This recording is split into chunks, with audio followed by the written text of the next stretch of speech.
নমস্কার, শ্রাবণী কিচেনে স্বাগত। আজকে আমি দেখাবো বিহারি স্টাইলে লিট্টি কীভাবে করি আমি সেটা দেখাবো।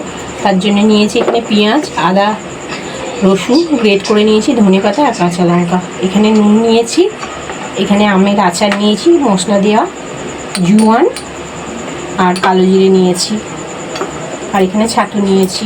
এগুলো সব এর মধ্যে অ্যাড করব। আর এখানে ময়দা নিয়ে নিয়েছি, এর মধ্যে নুন আর সাদা তেল দিয়ে রেখেছি, এটা মেখে নেব। আস্তে আস্তে আমি এগুলো সব দিয়ে দেবো এর মধ্যে। কালো জিরে, জোয়ান, নুন,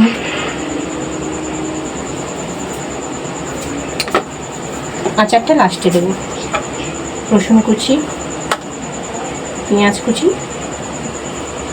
যতটা প্রয়োজন আমরা ততটা দেবো। আমি ভর্তা বানাবো লিটির সাথে খাওয়ার জন্য, তাই জন্য আমি বেশি করেই কেটে নিয়েছি। ধনেপাতা কুচি,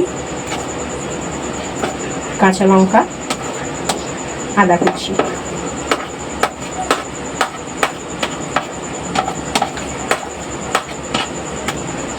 আমি এই আচারের তেলটা দিয়ে, আপনারা চাইলে লেবুর রস দিতে পারেন, আমি আচার দিচ্ছি বলে আর লেবুর রসটা দেবো না।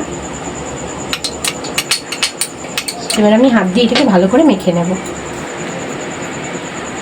দেখুন আমি মেখে নিচ্ছি, কিন্তু মাখাটা ঝরঝরে হবে, জল কোনো অ্যাড করবো না। আমি আচারের তেল দিয়ে মেখে নেব। আচারটা দিয়েছি সেই কারণে আমি আর লেবুর রস অ্যাড করলাম না। আপনারা বাড়িতে অবশ্যই একবার ট্রাই করে দেখবেন, অসাধারণ খেতে হয়। কিন্তু হয়ে গেছে, দেখুন কত ঝুরঝুরে হয়েছে বন্ধুরা। এবার আমি ময়দাটা রেডি করে নেব। ততক্ষণ একটা একটা করে আমি রেডি করে নিয়েছি।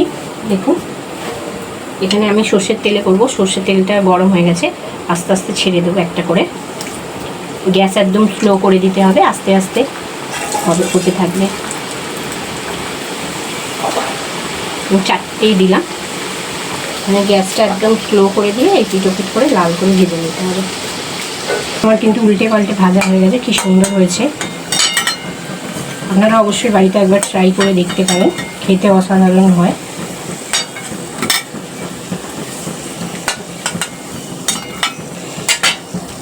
এর সঙ্গে খাবার জন্য আমি এই যে ভর্তা বানিয়েছি।